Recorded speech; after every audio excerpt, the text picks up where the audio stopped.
छत्रपती शिवाजी महाराज की जय। छत्रपती शिवाजी महाराज की जय। जय भवानी, जय शिवाजी। मंगल मूर्ती।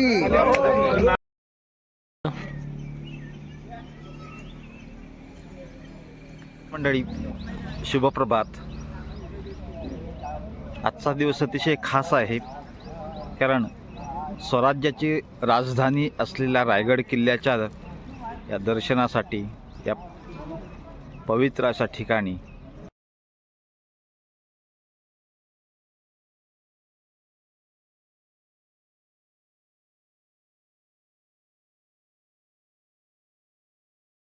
खरोखर हा स्फूर्तीचा विषय आहे।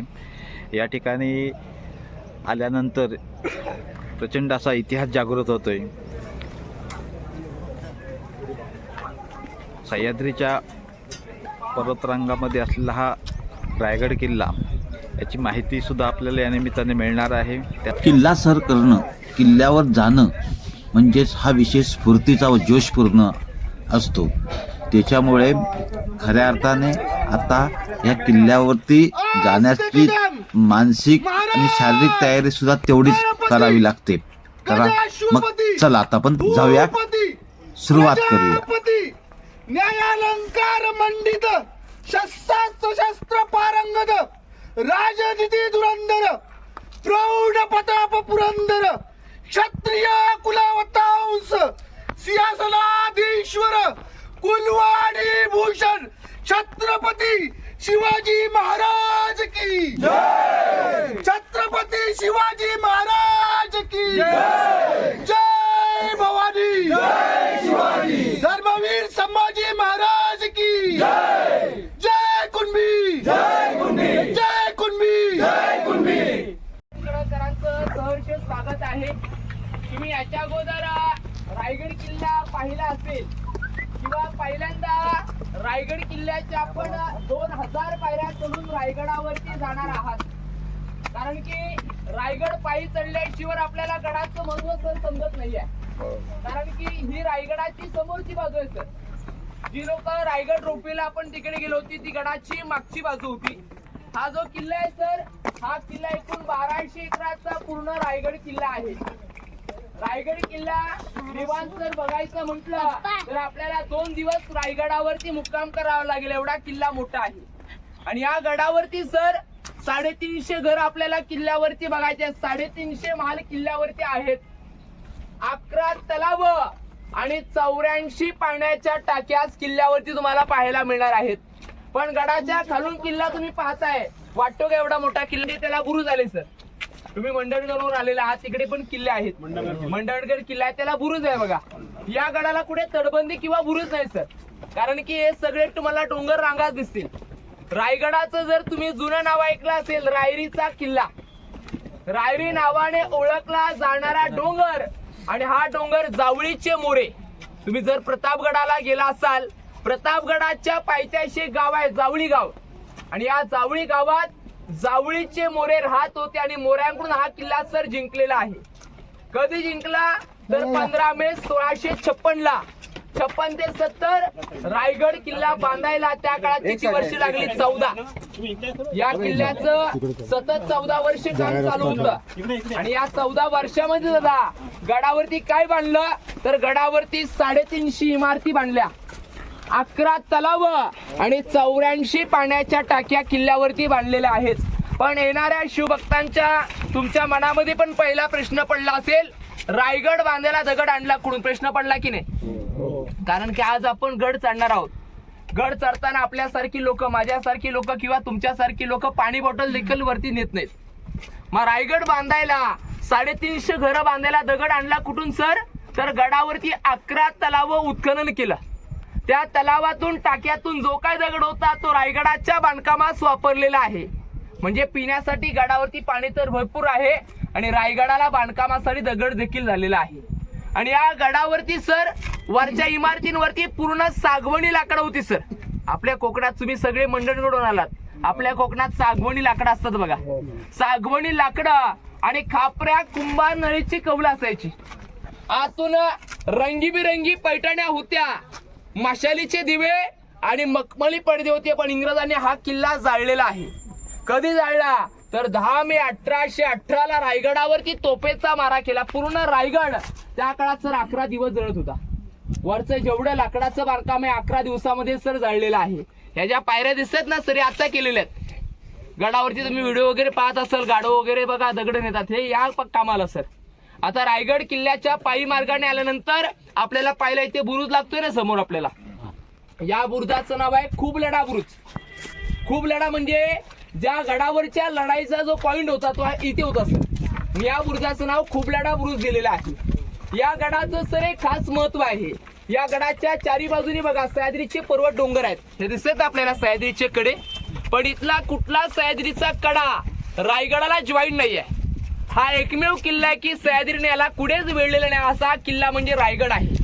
या गडावरून सर 8 किल्ले दिसतात. या किल्ल्यावरून रायगडावरून महाराजांना 8 किल्ले दिसायचे. तोरणा, राजगड, लिंगाणा, प्रतापगड, महाबळेश्वर, शुतरगड, सोनगड आणि मानगड. आता गडावरून आपल्याला 2 पॉइंट आज पण इथून दिसतील. तो बघा तो टकमक टोक दिसतो ना आपल्याला भगवा ध्वज, तो कडेलोट पॉइंट आहे सर. आणि या बाजूला हिरकणीचा कडा आहे, म्हणजे आपल्याला 3.5 किलोमीटर गडावरती जायचं आहे. 2000 गडाला पायऱ्या आहेत आणि गडाच्या पायथ्याशी जो पॉइंट आहे, नंतर येताना तुम्ही सगळं बघून झाल्यानंतर जिजाऊंचं दर्शन करणार आहात. हे पाचडला आहे, समोर दिसतोय ना आपल्याला वाडा, ते बघा दगडामध्ये दिसतोय काय ते बांधकाम, तो पाचडमध्ये जिजाऊंचा वाडा आहे. 9 एकराचा वाडा, म्हणजे गड पाहिल्यानंतर तो तुम्हाला खाली आल्यानंतर बघायचा आहे. म्हणजे रायगड माझ्यासोबत फिरायला 3 ते 4 तास तुम्हाला लागणार आहेत.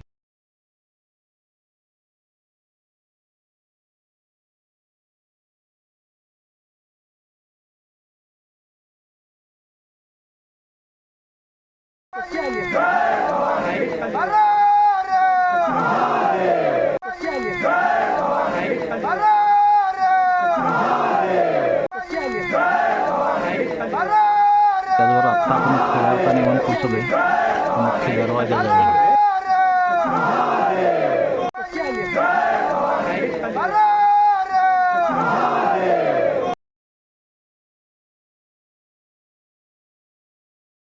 हा गडाचा मेन गेट आहे, महादरवाजा. पण या दरवाजाचा जर आकार तुम्ही पाहिला असा नागमोडी वळणासारखा आहे बघा. दरवाजे सरळ आले, मग या दरवाजाचा आकार नागमोडी का?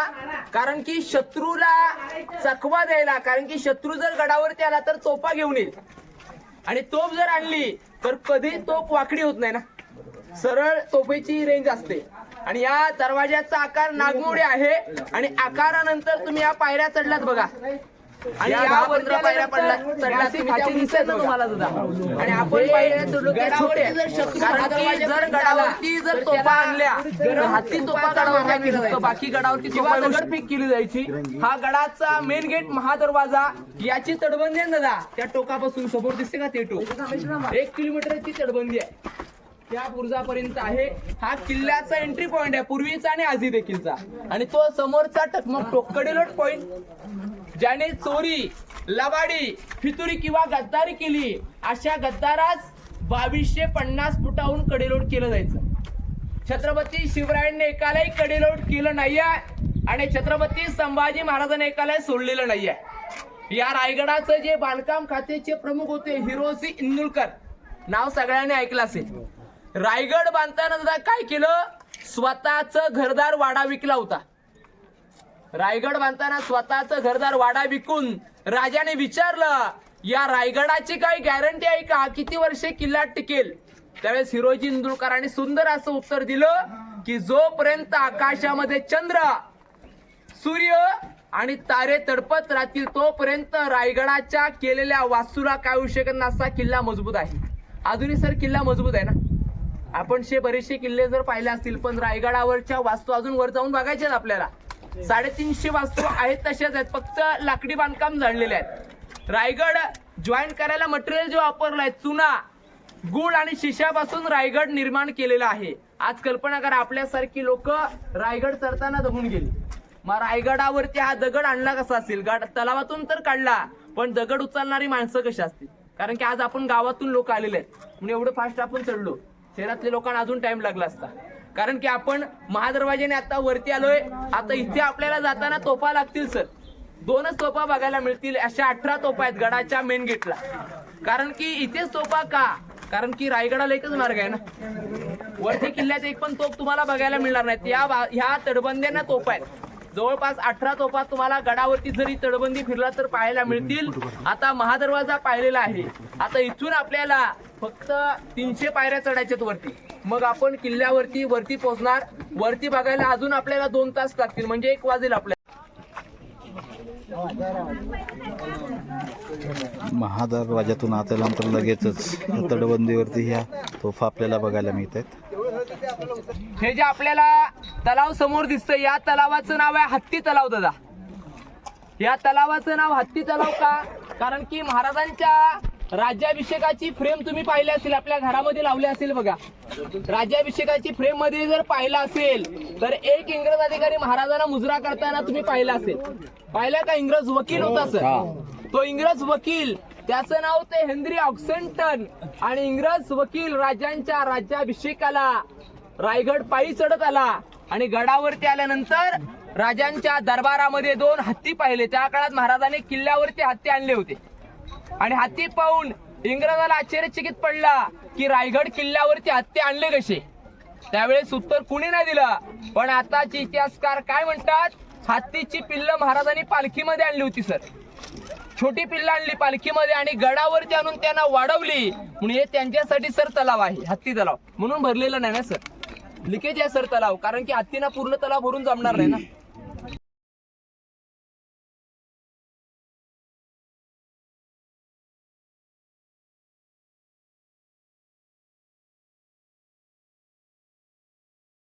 नाव आहे सर गंगासागर तलाव.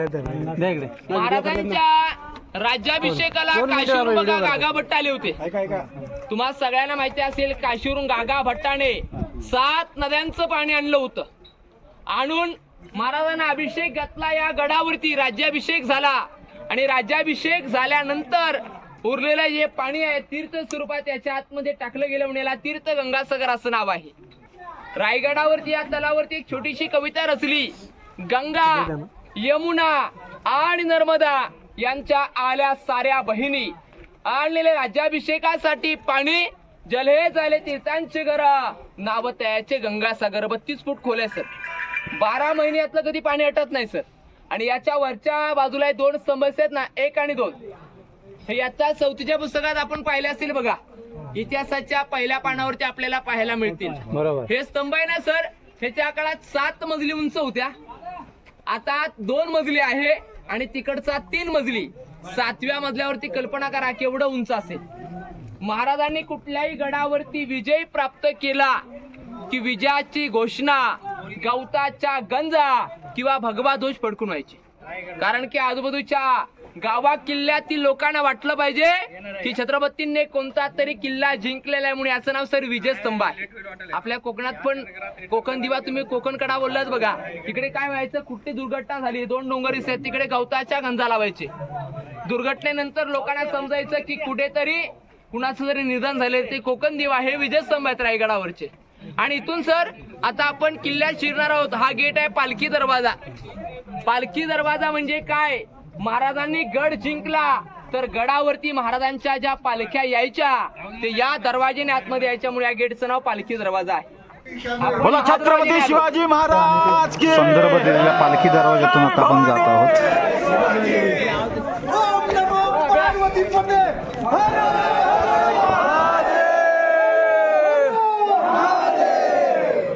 गेटने आतमध्ये प्रवेश केला सर. आणि हे जे लाईनशी राशी जी घरं लागली ना आपल्याला सर, या घरातून आपल्याला जायचं आहे.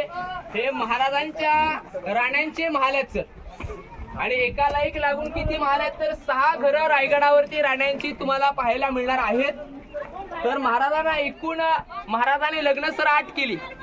8 राण्या महाराजांनी केल्या का, कारण की स्वराज्य वाढवायचं होतं. हिंदवी स्वराज्यात लोकसंख्या जर वाढवायची असेल तर सगळे सोयरे एकत्र करावे लागत होते. विचारे, मोहिते, गायकवाड, इंगळे, पालकर, विचारे आणि निंबाळकरांच्या मुलींशी सर लग्न केली. पण या गडावरती मालकीत 6. मग 2 राण्या राहायच्या. पुढे जाताना तुम्ही परतीला उतरताना जिजाऊंची समाधी पाहणार आहात. जिजाऊंच्या सेवेला गडाच्या पायथ्याला पाचडला पुतलाबाई सर राहिला होत्या. पुतला राणीचा माल गडाच्या खाली होता आणि ज्या सईबाई होत्या यांचं निधन राजगडला झालं ना, पुण्याला. जर तुम्ही गेलात तर सईबाईंची समाधी राजगडावरती तुम्हाला पाहायला मिळणार आहे. आणि बाकी 6 राण्यांची 6 घरं एका ओळीमध्ये पाहायला मिळतील. नंतर आपण मला चिरणारच आहोत, पण तत्पूर्वी राणी मालांच्या समोर हे ज्या कट्ट्यांवरती तुम्हाला उभं केलंय ना सगळ्यांना सर, हे जे कट्टे दिसतात ना बसताय ते कट्टे, हे दास्यांची घर आहेत सर. नोकर मंडळी, प्रत्येक राणीच्या सेवेला एक दासी असायची. काम झालं की काम झाल्यानंतर आतलं काम झाल्यानंतर विश्रांतीसाठी ते थांबायचं. दासीने तिच्या घरी जात नव्हती दासी, कारण की पितृ होईल ना. गद्दाराला क्षमा नव्हती सर स्वराज्यामध्ये. आता आपण सर मेना गेट पाहिला, हा जो गेट आहे ना सर, हा मेना, इकडे रोपवे आहे. एक महाल आहे सर, हा पूर्ण एका राणीचा एक महाल आहे. असे एका लाईन मध्ये 6 घर आहेत. पण घरांची रचना बघा, हा जो पहिला फाउंडेशन आहे ना, आपण जे बोलताय हे फाउंडेशन, हे राणीचा हॉल आहे सर.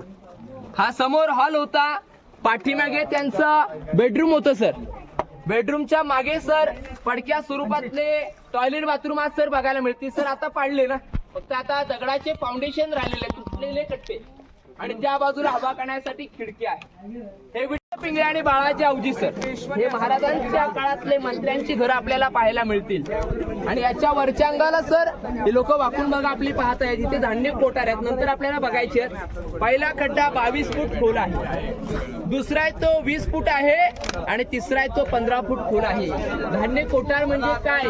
रायगडाला जर शत्रूने वेढा दिला तर वरच्या लोकांना 3 ते 6 महिने पुरेल एवढा धान्य साठा इथे केला जायचा. आता सर आपण सगळे कोकणातले, आपल्याकडे काय फक्त तांदूळ, गहू ज्वारी इकडे पिकत नव्हते, आणि इकडे तर लय पाऊस, मग वरच्या लोकांना फक्त तांदळाचा साठा असायचा. आणि महाराजांच्या नंतर रायगडावरती सत्ता कुणाची आली? पेशव्यांची. त्याने 7 दिवस कैद्याला डांबलं. 8व्यास तो कैदी कबूल नाही आला तर टकमक टोकून फेकायचे. पुढे कडीलोट पॉइंट पण आहे ना. हे फक्त धान्य कोठार आत्ताची आपल्याला बघायला मिळतील.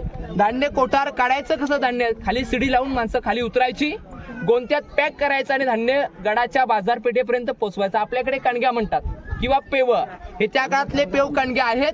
बघताना सगळ्यांनी वरच्या खिशाला हात द्या, खाली काही पडलेली वस्तू परत काढता येत नाही. दिसणारे हे सगळे वर्करनी सपाट असणारा भाग करून तर हे धान्याचे कोठार आता सांगितल्या पद्धतीने 3 कोठारांची रचना बघायला भेटते. आताच्या ठिकाणी खूप धोकादायक वाटते, परंतु शिडी लावून हातात उतरले जायचे अशा आणि प्रचंड प्रमाणात धान्याचा साठा की जो वर्ष 6 महिने इथल्या जनतेला पुरेल अशा पद्धतीची रचना इथे होती. ज्या दरवाज्यातून आतमध्ये प्रवेश केला बघा सर, या दरवाज्यापासून समोर एक प्लॅस्टर केलेली भिंत दिसते का आपल्याला? या भिंतीच्या आतमध्ये हा जो पूर्ण परिसर आहे सर, हा छत्रपती शिवरायांचा प्रशस्त राहता राजवाडा आहे सर. आणि या ज्या वाड्याचं जे बांधकाम होतं सर, हे जे आपल्याला दगडांच्या मधून गॅप सोडलेत का आपल्याला, हे समोर दिसतात तशी गॅप, याच्यावरती हा राहता राजवाडा सर 32 फुटी उंच होता. म्हणजे वाड्याचं बांधकाम सर त्या काळात 2 मजली वाड्याचं बांधकाम सर उंच होतं. याच वाड्यामध्ये सर आपले महाराज 10 वर्ष राहिले, शेवटचे 10 वर्ष सर. जन्मस्थान शिवनेरी. अखेरीस आपल्या राजांनी अखेरचा श्वास जो सोडला तो तारीख म्हणजे 3 एप्रिल 1680 ला. वार होता शनिवार. हनुमंत जयंतीचा दिवस. दुपारच्या 12च्या प्रहरी आपल्या लाडक्या राजांनी सर इथे प्राण सोडलेला आहे. इथून सर महाराजांची समाधी 1 किलोमीटर पुढे आहे. जायचं अजून आपल्याला समाधीला. महाराजांची समाधी 1 किलोमीटर पुढे का? कारण की आपले महाराज शंकराचे भक्त होते ना. महाराजांचं सर आयुष्य पाहिलं तर 50 वर्षाचं आहे. आज आपण देखील 50 वर्षाचं आयुष्य जगतोय, पण वयाचं 20 वर्ष आपलं बालपण आहे. उरलेल्या 30 वर्षामध्ये आपल्यासारखी माणसं मनासारखं घर देखील बांधू शकत नाहीयेत, कारण की आपली लोक समाधानी नाहीत सर. महाराजांनी एवढं सारं केलं, पण एवढं सारं करताना 18 पगड जाती एकत्र केलं ना. आज कल्पना करा, आपल्याला एक भावाला आपल्याला एकत्र करता येत नाही, आणि आत्ताची लोक सर जातीपात करतायत. महाराजांनी 18 पगड जाती एकत्र केल्या आणि हिंदवी स्वराज्य स्थापन केलं. महाराजांचं निधन झालेला 4था म्हणजे हा आहे. सगळ्यांना दर्शनाला जायचं आहे. लाखो शिवभक्त सर इथे आल्यानंतर इथली माती सुद्धा अभिमानाने आपल्या कपाळी लावतात, कारण हे मराठ्यांचं तीर्थस्थान आहे. तुम्ही पिकनिकला रायगडावरती आला नाहीये, कारण की या प्रत्येक वास्तूला इतिहास आहे. येथे महाराजांनी प्राण सोडला आणि महाराजांच्या नंतर वास्तव्य कुणाचं आलं? शंभू महाराजांचं. संभाजी महाराज इथे 9 वर्ष जरा राहिले, पण या 9 वर्षामध्ये 130 लढाई लढले, पण एकही लढाई न हारणारे एकमेव राजे म्हणजे छत्रपती संभाजी महाराज होते. म्हणून म्हणतात ना की वाघाच्या जबड्यात घालून हात मोजी ती जात मराठ्यांची, पहा चाळे पाडून इतिहासाची. कारण की महाराजांनी 18 पगड जातीला एकच पदवी दिली होती मराठा. सगळे धर्म एकत्र करून एक मराठा पदवी महाराजांनी दिली होती. कारण की प्रत्येक जाती धर्माची लोक होते ना. आता लोक जातीपात करायला लागली, त्या काळात एकच असायचं, मराठा पदवी असायची. शंभू महाराजांना पाहिलं तर 32 वर्षाचं आयुष्य आहे. 32 मध्ये निधन झालं. ज्यावेळेस औरंगजेबाने पकडलं ना सर, तर एकट्यानं पकडायला 40,000चं सैन्यदल लागलं होतं. म्हणजे कल्पना करा ते व्यक्तिमत्व कसं असेल. औरंगजेब काय म्हटला होता की आमच्या दरबाराचे छत्रपती तुम्हाला करतो, पण तुम्ही धर्मांतर करा. संभाजी महाराज काय म्हटले की मरण आलं तरी चालेल, पण अखेरीस आम्ही धर्मांतर करणार नाही. असे आपले छत्रपती संभाजी राजांचं देखील या वाड्यामध्ये 9 वर्ष वास्तव्य झालेलं आहे. अखेरीस सर या ठिकाणी आपल्या राजांच्या वाड्याचं दर्शन आपल्याला सगळ्यांना घ्यायचं आहे. कारण की एवढ्या लांबून सगळेजण आपले लोक, एका गावची लोक गडावरती आज आपण किल्ला फिरायला आलेला आहात. कारण की या ठिकाणी महाराजांनी प्राण सोडलेली जागा पाहिल्यानंतर हे स्वयंपाकाची जागा आहे सर. किचन रूम 2000 लोकांचं स्वयंपाक एकत्र बनायचं. त्या काळात स्वयंपाक हे महाराजांना अन्न खायला दिलं जाईल, ते प्रत्येक जनतेला, मावळ्यांना हा स्वयंपाक दिला जायचा. हे बाजूनी पहारेकऱ्यांच्या रूम आहेत, असे दिसते वॉच टॉवर दिसतात ना, पहारेकऱ्यांच्या रूम.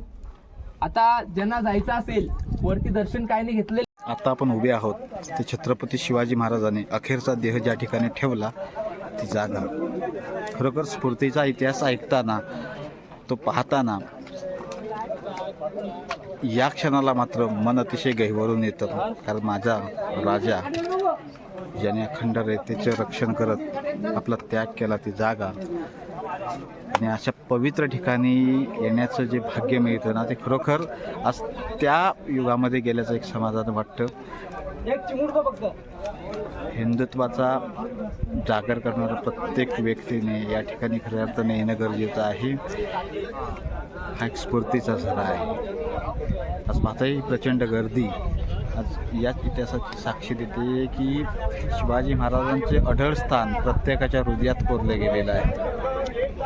आपल्याला त्या दगडाच्या तिथून खाली जायला 11 पायऱ्या आहेत आणि याच्या 11 पायऱ्या जर तुम्ही खाली उतरलात तर आतमध्ये 10 बाय 10 ची खोली आहे. याच्या खाली रूम आहे सर. याच्या खाली? हो, याच्या खाली रूम आहे. त्याला खलबतखाना म्हणतात, अँटी चेंबर. आपल्या महाराजांचे गुप्तहेर खात्याचे प्रमुख होते बहिर्जी नाईक.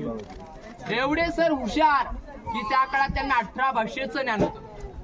पण स्वतःच्या पत्नीला सर मरेपर्यंत कधी कळून दिलं नाहीये की स्वराज्यासाठी आम्ही गुप्तहेरांची कामं करतोय. जर आज आपल्या पत्नीपर्यंत जरी बातमी आपल्याकडून पोहोचली तर आपण पण स्वराज्यात फितूर झालो. त्या काळात सर त्यांना 16 भाषेचं ज्ञान होतं. याच्या आतमध्ये जाऊन सर पूर्वीच्या सल्ला मसती केल्या जायच्या, याला म्हणतात खलबतखाना. पण ॲटेडेम 3 ते 4 लोक राहू शकतात, असं जास्त नाही. आणि समोर ती विटांची खोली दिसते ना आपल्याला, ते महाराजांचा टांगसाळ नाणे कॉईन छापण्याची जागा. महाराजांच्या काळात शिवराई, राजमुद्रा, होड आणि नाणी. आताच्या नाण्यावरती बघा सत्यमेव जयते. राजांची राजमुद्रा आपण पाहिले असेल, प्रतिपचंद्र लेखेव किवारद विश्व वंदिता चाहस्तुर शिवशंशा मुद्रा भद्राय राजते. याचा अर्थ सर असा होतो की जसा कोरिणी वाढतो तसं शहाजी राजांचे पुत्र शिवाजी राजे यांचं वाढतं साम्राज्य देखील कोरिणी वाढलं पाहिजे. याचा लाभ हा माझ्या मावळ्यांना झाला पाहिजे, असं ऐतिहासिक ज्ञान मंडळ आज. हा जो चौकऱ्याना तुम्हाला उभं केलंय हे सचिवालय आहे. हा दप्तरखाना सर, मेन हेड ऑफिस. सर्व किल्ल्या गावांचा जो कारभार रायगडावरून चालायचा तो इथून चालायचा. जसं आता आपल्याला तहसील ऑफिस आहे तसं हे सगळ्या किल्ल्यांचं मेन हेड ऑफिस इथे होतं. आता आपण हे सचिवालय पाहिलं, आता आपल्याला सगळ्यांना मेन ठिकाण म्हणजे महाराजांच्या सिंहासनात जायचं दरबार. आपण एंट्री केलेलं आहे ते छत्रपती शिवाजी महाराजांचा राजदरबार ज्या ठिकाणी भरला जातो असं हे ठिकाण. निश्चितच आपल्याला माहिती घ्यायला आवडेल.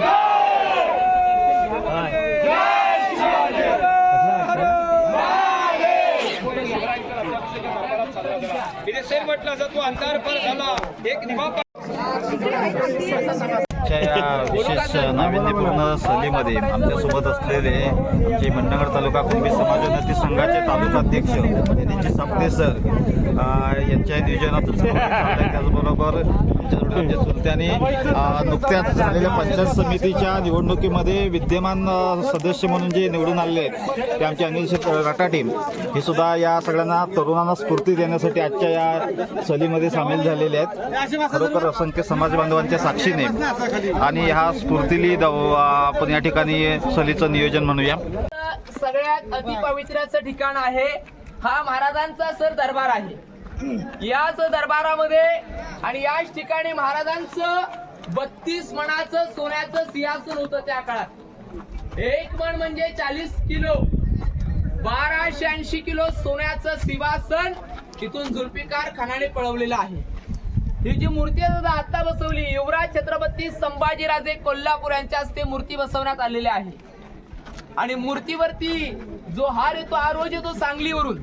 शिवप्रतिष्ठान हिंदुस्थान भिडे गुरुजींच्या मार्फत रोज इथे पूजा केली जाते. आणि याच दरबाराचं तुम्ही सगळ्यांनी आपल्या घरामध्ये पोस्टर लावला असेल, राज्याभिषेकाची फ्रेम पाहिली असेल. त्या फ्रेम मध्ये या दरबारामध्ये त्या काळात सर 6000 मावळे होते. महाराज राज्याभिषेकाला पहाटे 4ला उठले, उठून स्नान केलं, जगदीश्वराचं दर्शन केलं आणि दरवाजातून महाराज आतमध्ये आल्यानंतर या 6000 लोकांनी उठून राजांना त्रिवारी मानाचा मुद्रा केला. महाराजांनी मुद्रा स्वीकारला, पण स्वीकारताच राजांचं हृदय मात्र भरून आलं. का भरून आलं? कारण की ज्या ज्या मावळ्यांवरती हिंदवी स्वराज्य उभं केलं तो एकही मावळा किंवा एकही सरदार या आनंदाच्या सोहळ्यात महाराजांना दिसत नव्हता. दिसत होत्या कोण? तर त्यांच्या विधवा बायका आणि त्यांच्या तान्या लेकराने हा दरबार भरला गेला होता. आणि राजा आऊसाहेबांना नक्कीच काय म्हणतायत, आऊसाहेब आम्हास आमचे मावळे आठवतायत. आऊसाहेब आम्ही जी पहिली पायरी चढतो आमच्या हिंदवी स्वराज्याची, दुसरी पायरी चढतो लाख मेले तरी चालतील, लाखाचा पोशिंदा मरता कामणे असते म्हणणारे बाजीप्रभू देशपांडे दरबारात दिसत नव्हते. तिसरी पायरी चढतो आधी लगीन त्या कोंडाण्याचं, मगच माझ्या राईबाचा असे म्हणणारे तानाजी मालुसरे दरबारात दिसत नव्हते. असंख्य वीरांची नावं घेतली. राजे सुवर्णाच्या सिंहासनावर ते आरूढ झाले. काशी आणलेल्या गागा भट्टाने अभिषेक घातला. राजांची सुवर्ण तुला झाली आणि या गेट मधून सर एक गारज झाली. आपल्याला सगळ्यांना 1 मिनिट उभं राहायचं आहे जागेवरती. 1 मिनिट सगळ्यांनी. महाराज प्रौढ प्रताप पुरंदर क्षत्रिय कुल वतंश सिंहासनाधीश्वर महाराजाधिराज राजे शिव छत्रपती श्री शिवाजी महाराज की जय. धर्मवीर छत्रपती श्री संभाजी महाराज की जय. भारत माता की जय. हिंदू धर्म की जय. अशा प्रकारे ते राज्याभिषेक सर झाला. हा गेट आहे नगारखाना. मुंबईचा गेट ऑफ इंडिया पाहिल्यासारखं वाटतं बघा. सेम प्रतिकृती आहे सर. याच्यावरती नगारे शब्दाचा आवाज हा 6000 जनतेला यायचा आणि 6000 जनतेतील मावळा कुजबुजला तरी तो महाराजांपर्यंत आवाज यायचा. जर आपल्याला दरबारात बोलायचं असेल त्या काळात तर पुढे जाऊन बोलायचं नाही, जागेवरती बसूनच बोलायचं. तो आवाज महाराजांपर्यंत जायचा. या भिंती वगैरे आता केलेत ना सर, हे 2 या पेशवेकालीन भिंती आहेत. त्या काळात महाराजांच्या काळात हा दरबार समोरचा ओपन होता. तिकडे सगळी 6000 जनता बसायची. आता दरबाराचं आपल्या सगळ्यांची माहिती झालेली आहे. आता आपल्याला महाराजांची होळीचं मैदान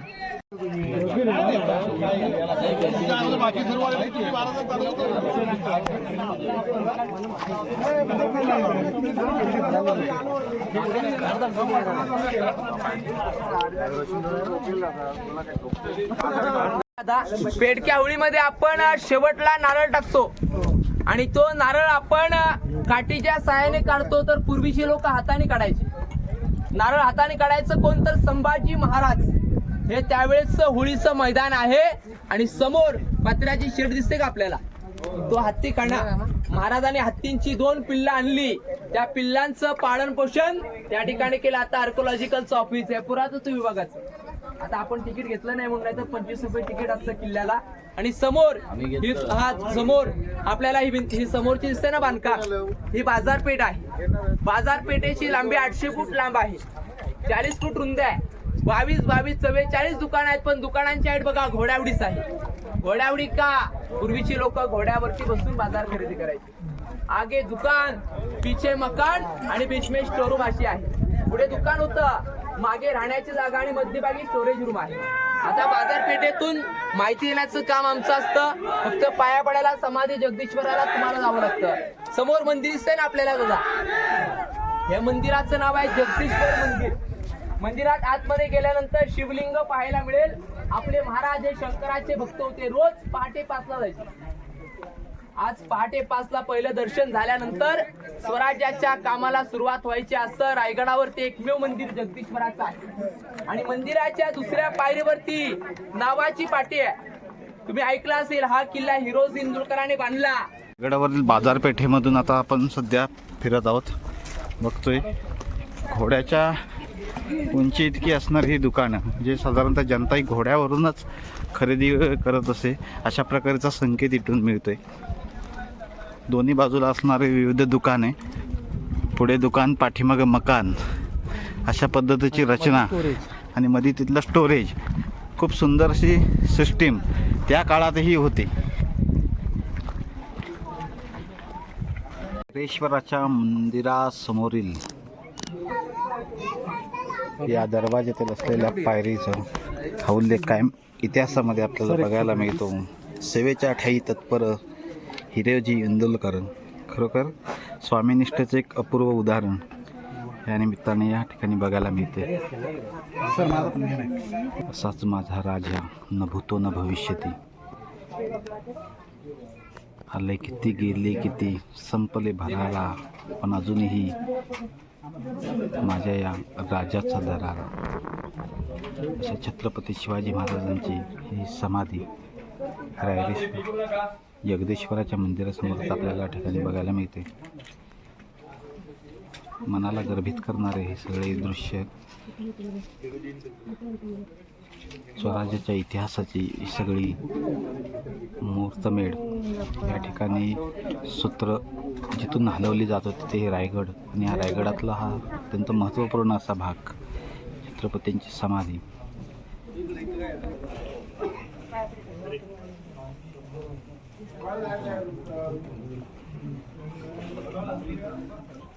छत्रपतींवरती निस्सीम प्रेम करणारा हा वाघ्या कुत्रा, याची सुद्धा या ठिकाणी समाधी या ठिकाणी बघायला मिळते. असं म्हटलं जातं छत्रपती महाराजांच्याच वेळेला हे वाघ्याने सुद्धा प्राण सोडला. हे सुद्धा एक स्वामीनिष्ठेचं उदाहरण.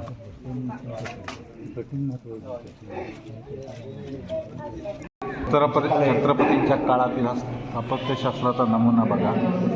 खरोखर मंदिराचं हे छत जर पाहिले ना, आपण पूर्णपणे हे अशा उतरत्या आकाराचं कशा पद्धतीने रचना केली असेल. आता केवळ आपल्याला फक्त विचार करण्याच्या पलीकडे काही उरलेलं नाही आहे. त्या काळात डेव्हलप झालेली टेक्नॉलॉजी. आता आपण आलेलो जगदीश्वराच्या मंदिरामध्ये.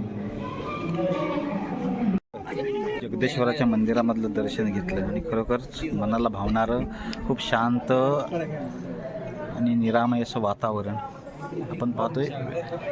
स्थापत्यकलेचा हा नमुना खरोखर खऱ्या अर्थाने प्रकाश, सावली, शांतता या सगळ्यांचं मिश्रण छत्रपतींनी त्या काळात केलेलं सुंदर नियोजन म्हणावं लागेल. रायगडमधील या किल्ल्यावरील आता अति महत्त्वाच्या या पॉईंटवरती आलेलो आहोत. दिसताक्षणी आपल्याला लक्षात येत असेल की याचं नाव आहे टकमक टोक. अपराधाला शासन करण्यासाठी शिवाजी महाराजांच्या काळात वापरली जाणारी पद्धत ही टकमक टोकावरून ढकलून दिलं जायचं. ही एक जबर अशी शिक्षा ची सोय त्या काळात होती. सुरक्षेच्या दृष्टीने अतिशय हा धोकादायक होता. तरी पण हे रेलिंग वगैरे लावले असल्यामुळे आता सध्या पर्यटकांना तिथपर्यंत जाता येते. आणि शिवाजीच्या महाराजांच्या काळातील ही पद्धत, याची गंभीरता किती याचा अभ्यास करता येते. चला आपण जाऊया. डेंजरस असा हा ठिकाण.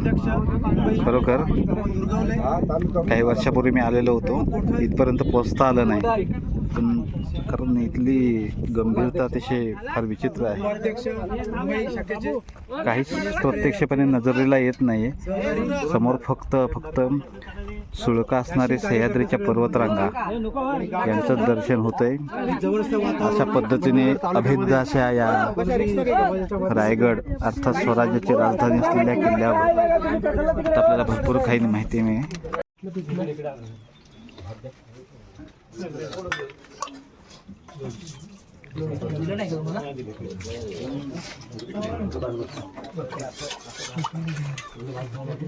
ऑर्डरनुसार आपल्याला या ठिकाणी भारतीय बैठक व्यवस्थेनुसार जेवणाची सोय उपलब्ध आहे. आपण पाहत असाल खूप फिरल्यानंतर सुद्धा चांगल्या पद्धतीचं घरगुती गरमागरम जेवण जे आम्हाला मिळालं ना ते खाल्ल्यानंतर समाधान. राजकीय भूमिका संघटन झाले होते आपोआप येणार ती तुम्हाला विचारणारच. आता तुम्हाला काय विचारत नाही, तुम्ही एकत्र नाही म्हणून आपण एकत्र नाही म्हणून उद्या एकत्र हे एवढे आले बसले, तुम्हाला विचारल्याशिवाय काय होऊ शकत नाही, आपल्याला विचारल्याशिवाय काय होऊ शकत नाही.